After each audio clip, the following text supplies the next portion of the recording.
Welcome to Australia's Future with Tony Abbott. I'm Daniel Wild from the Institute of Public Affairs. Australia is facing its most significant challenges since World War II. Geopolitical tensions are increasing, cultural self-confidence is in decline. The values which define us, freedom, democracy, egalitarianism and sacrifice, are being put to the test. Over this special podcast series, Tony and I discuss how Australia can survive and flourish in the decades ahead. Hello Tony, and g'day to all of our listeners. It's wonderful to be with you for another episode of Australia's Future with Tony Abbott. I'm very much looking forward to our discussion today, where Tony will be sharing his insights on the changing domestic and international political landscape. To start with, we'll go to the international front, where there's two very important pieces of news, one from Japan, one from the United Kingdom. And first to the tragic news of former Prime Minister of Japan, Shinzo Abe, who was assassinated last Friday. Abe was Prime Minister of Japan from 2012 to 2020, overlapping with your time as Prime Minister of Australia. Tony, you've written I think a very important piece in today's Australian newspaper, which we'll get into. To begin with, I thought perhaps, given your relationship with Japan and Abe personally, if you could share some of your observations about Abe and his very important legacy. Thanks, Dan. Shinzo Abe wasn't just Japan's longest-serving Prime Minister. He was the best friend of Australia that Japan has ever produced, and he was a statesman of world stature. The lasting legacy of Shinzo Abe will certainly be the Quad, because the Quad, the security partnership between Australia, the United States, Japan and India, would never have happened without Abe's consistent drive over many years. He was a part of the first Quad get-together back in 2007 when he was briefly Prime Minister for the first time. And certainly when he came back in 2012, he made it one of his real missions to turn the Quad into something that had happened and then faded into something that then happened and stayed. And it really did require a non-Western statesman of Abe's stature and drive to bring India out of its self-sufficiency, out of its traditional detachment from affairs beyond the subcontinent. And India is, let's face it, the key member of the Quad, because if we are going to ensure that the liberal global order, if we are going to ensure that global democracy survives in the decades to come, I think it will only be because India is on the side of the democracies, and that's something that really only Shinzo Abe could have brought about. Just touching on that broader international context of the Quad and the challenges of the Chinese Communist Party, he was someone that had a very clear understanding of those challenges and, as you say, undertook practical steps to try and ameliorate some of those issues. Can you elaborate a bit on the challenge of China as it relates to Japan in that strategic context? I can remember, Dan, on my first visit to Japan as opposition leader in late 2010, I was a little taken aback at just how anxious the whole Japanese establishment was about the ongoing rise of China. Now, back then, and probably for another 5 or 6 years beyond, we in Australia were tending to look at China as a great economic opportunity. With the benefit of hindsight, we were indulging in a bit of wishful thinking about the Beijing communist regime. Nevertheless, the Japanese were certainly much more clear-eyed about the CCP than we were. But it took someone of Abe's stature to convert concern into appropriate action. He didn't just tell visitors that there was a problem. He actually corralled the democracies into an effective countermeasure, because that's exactly what the Quad is. The Quad is not a formal military alliance.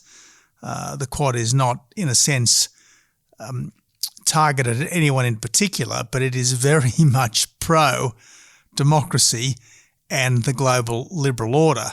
And obviously, in an Indo-Pacific context, that means it is lined up against China because China is quite open. The Beijing regime is quite open about its intentions, not just to take back Taiwan, having crushed Hong Kong, not just to coerce all its own citizens, especially the Uyghurs, but Xi Jinping and the rest of the Chinese Politburo are absolutely open and public about their desire to be the world's number one power at the latest by 2049, the centenary of the communist takeover. So the democracies need to act in concert to ensure that our freedoms are protected, to ensure that the sovereignty of smaller countries is not ruthlessly trampled. As Shingo Yamagami, the Japanese ambassador to Australia, said yesterday, it's very important that we ensure that what's happening now to Ukraine does not happen next to Taiwan. And it's only because of the operation of entities like the Quad that won't be the case. You mentioned that Abe was the longest-serving Prime Minister of Japan, and Japan has had a habit, at least in recent history, of cycling through its prime ministers relatively quickly. A bit like Australia, I suppose. Some similarities. To what do you attribute his longevity in that role? So there's obviously the international context in your time as Prime Minister and in your interactions with him. Did you glean any particular qualities that he had, leadership or moral, ethical qualities that lent himself well to that role? There was nothing of the firebrand about Shinzo Abe. He certainly wasn't someone who would bang the table and shake his fist or anything like that. He was a decent and considerate man, but he was also a very strong man. He had a very strong view about Japan's place in the world. While he was naturally apologetic about some of the mistakes that Japan made in the 1930s and early 1940s, he didn't think that past errors should necessarily corrupt the entire future of the country.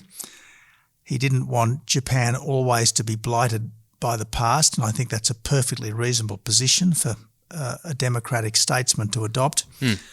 But he obviously did have a capacity to inspire, a capacity to lead. A lot of Japanese prime ministers have been grey consensus figures. Abe, as I said, he certainly wasn't a firebrand, but he was someone who was prepared to state a position. He was someone who was prepared to put forward a course of action, and someone who was prepared to challenge his LDP colleagues and his countrymen more widely to get on with it. No, thank you, Tony. And as you remind us in your opinion piece today, a video from Abe is expected to feature in a ceremony at the Japanese embassy in Canberra later this week to mark the, to pay tribute to him and to mark this very tragic event that's taken place. I also wanted to turn on the international front now, Tony, to the United Kingdom, where there will soon be a new Prime Minister, we assume in the next few weeks as they go through their process there. And as you know, Boris Johnson recently resigned from the role after well over 50 members of Parliament in the Tory party resigned, including a number of very key ministers. This is a very significant, fast-paced downfall from the 2019 election, where the Tories won in a landslide, including winning millions of voters who had previously only ever voted Labor or had never voted in their life. So it was a very significant victory, largely on the back of the promise to implement Brexit. Johnson only served as 3 years as PM, which is about the same amount of time as his predecessor, Theresa May. So, Tony, to begin with, I just wanted to get your observations about the context for Boris Johnson's resignation and what you think this means for the United Kingdom going forward. Thanks, Dan. It's a pretty brave political party that decapitates itself, particularly when the incumbent Prime Minister has won a massive parliamentary majority, a historically large parliamentary majority. And I just hope that the Tories have not done this out of colleague jealousy and Remainer bile. And believe me, Dan, there is a lot of Remainer bile left in Britain. There are many people in the UK establishment who could never forgive Boris Johnson for leading the United Kingdom out of the EU. And I think it's going to be incredibly important that Boris Johnson's successor, whoever he or she might be, absolutely relentlessly maintains the drive to sever the final impediments that the EU has left on Britain, because not to do that would be a betrayal of the British people who voted narrowly but significantly to leave the EU, despite an overwhelming establishment campaign and Project Fear to keep them in, and then voted at 2 subsequent general elections for candidates who were all promising to maintain that departure from the EU. So I think it's very important that this doesn't become some kind of Remainer counter-coup. Very, very important. Do you think that's a risk that could happen? It's an important point, and that my instinct has been that if you look at what the resigning ministers have said, very little of it is to do with policy specifics. It's either about the personality of Boris Johnson, and he's got a lot of shortcomings, and in line with your intuition, I think it's got a lot to do with Brexit. Do you think that there's a real risk that Brexit could be overturned? I certainly hope that won't be the case, but I think this is a perilous time for Britain and for the Conservative Party and for British democracy more generally. Look, plainly, politicians shouldn't break the rules that they set, and plainly, politicians shouldn't be cavalier about personal delinquencies. But from this distance, at least an element in Boris's downfall appears to have been that he had a drink and he told a joke. Now, maybe it was an inappropriate drink, maybe it was an inappropriate joke, but it's a pretty unusual thing for a Prime Minister with a massive majority, even if he does have a slightly disorganised personal style and a slightly unconventional personal life. It's a very unusual thing for a Prime Minister with a massive majority to be brought down on such a thin basis. Let's face it, Daniel Andrews was fined twice for breaking his own mask-wearing laws, and I don't recall anyone saying that Daniel Andrews should resign because of that. I think all of us at some stage were guilty of transgressing the laws, not because we're natural lawbreakers, but because the laws were so extreme and over the top that it was almost impossible not to break them at some stage. So Dan, look, you're right. Almost no one attacked Boris on policy grounds, although I think you could have attacked Boris on policy grounds. Although it does seem now that he has resigned as leader of the Conservative Party and there is a contest to take over, it does seem that some of the candidates are coming out with policy, and I'm pleased to see that prominent amongst the policies being put forward are lower taxes and less spending, and B, a stronger commitment to the British Armed Forces, and C, a questioning of the merits of any swift rush towards net zero, given what's happening in energy markets around the world right now. Yeah, I think the policy side of it is interesting because I think, like from my perspective, I was a very big Boris Johnson supporter in the context of Brexit, and he was not, he wasn't originally a Brexiteer, but he sort of came on board and gave the movement a very strong push and ultimately succeeded in getting it done. On the policy front, I think he's been pretty disappointing. Net zero, he hasn't really fought the culture wars in a way that he said he would. There's been higher taxes and more spending and, of course, the lockdown. So I think on a policy front, there's plenty to criticise and talk about. By the way, I don't think any of that justifies bringing down a democratically elected Prime Minister, but I think it is telling that so much of this is on his personality. What do you think this means to the average person on the street? I reckon they'd be pretty confused saying, look, we know Boris is a bit of a wayward person. We've always known that. I reckon they'd be feeling disenfranchised a bit at what has happened. What's your take on what this means to the average person? That's my instinct as well, Dan. Whenever you've got an incumbent in political trouble, you can always send out reporters to do vox pops in the street, and the vox pops will come back to you and say, oh, yes, it's outrageous and I feel betrayed and it's scandalous, etc., etc. But in the end, I think the public do understand that no politician is perfect. Every politician makes mistakes. But in the end, the sanction on a politician who's failed, if that's what Boris had done, is the ballot box. It shouldn't be a midnight party room coup. So look, I think there is this danger. I think to avoid this danger, now that Boris has resigned, it's going to be important to find someone who was a loyalist, a Boris loyalist, to take over, as well as someone who is more of a traditional conservative, not in wanting to abandon the Red Wall, but more of a traditional conservative in appreciating that you actually best help aspirational working class seats by keeping taxes low and government off their backs, rather than by telling them that they've got to get an electric car and they've got to get a heat pump rather than a gas boiler within the next few years. So if the person who emerges as the leader of the Conservative Party is a Boris loyalist who appreciates that the best way forward is not green ideology, but common sense measures that will build a stronger Britain and a stronger economy, and quite possibly gives Boris a senior job in the cabinet. I think that's probably the best way forward. Now, I should, I guess, offer this caveat. Most voters don't like being told what to do by foreigners, and even though we Aussies don't really think of ourselves as foreigners in Britain, I should stress that this is well-meaning advice from someone who's an outsider, even though it's also someone who has nothing but affection and respect for Britain, and regards Britain's success as incredibly important for the well-being of the wider world.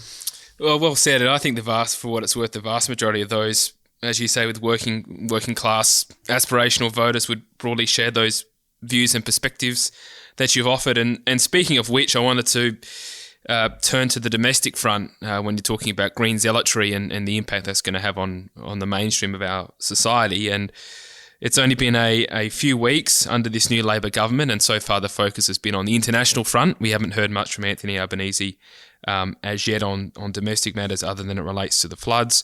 At the end of this month will be the first sitting week of Parliament, and I fully expect it'll be all systems go, a very rapid, radical agenda by Labor. They effectively have control of the Senate as well, with the Greens, who are likely to vote with them on many issues, as well as the independent senator for the ACT, David Pocock. So I fully expect that this will be Whitlam-esque in the pace and significance of change. And we already know that there's going to be legislation on net zero. There will be action, very rapid action on the voice. There will be some kind of action on a federal ICAC, truth in advertising laws, media regulation, amongst many other matters, all of which will happen in some form or another this calendar year. So I'm worried that this will be very radical, very fast, and the opposition is still dusting itself off and may not be in a position to fully oppose this to the extent that we need. Tony, I'd like to get your observations and assessment of what you think this Labor government will be up to. Thanks, Dan. 2 points first. First of all, Anthony Albanese has acquitted himself well on the global stage over the last few weeks. He's carried himself with dignity. His statements have been both strong and reasonable, and he's largely continued the agenda of the previous government. So good on the new Prime Minister for that. The other point I should make is that whatever way we voted ourselves, we are all Australian patriots, and we've got to wish the new government well, even if we didn't vote for it. Even if we're a little apprehensive about some of its policies, we've got to wish the new government well, because our country succeeds better if the government is at its best as opposed to floundering around. That said, obviously, I do think there are some problems ahead. You're dead right. The first legislative item is likely to be legislating for a 43% emissions cut by 2030 and net zero by 2050, followed by legislation to have a referendum on the so-called voice, followed by legislation to set up a federal ICAC. And I think each of these is pretty defective in its own way. Well, there's a lot to unpack, and I guess from the opposition's perspective, you almost don't want to be spreading your resources too thin in terms of there's only so many things you can target at any one time. There's, as I say, going to be a very active legislative agenda. You've outlined 3 of the main ones, plus everything else that's going to come up.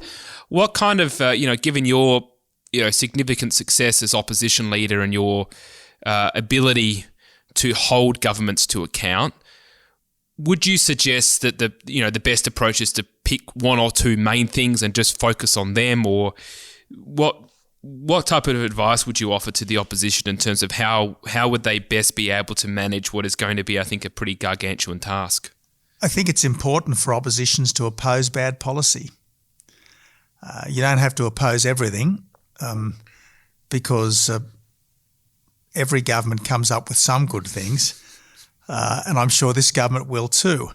And I note that Opposition Leader Peter Dutton, to his credit, has not at all been critical of the new Prime Minister for his overseas travel. There was a couple of, unfortunate criticisms from opposition front benches, but Peter Dutton appreciates that in the modern era it is important that Australia's voice is heard in the councils of the world, and that does mean the Prime Minister going to these meetings. So I'm confident that we won't see opposition for opposition's sake from the new opposition, but I do think it's important to oppose things that really are bad policy, and certainly which are deeply opposed to liberal conservative thinking. And I think that means opposing this 43% legislation.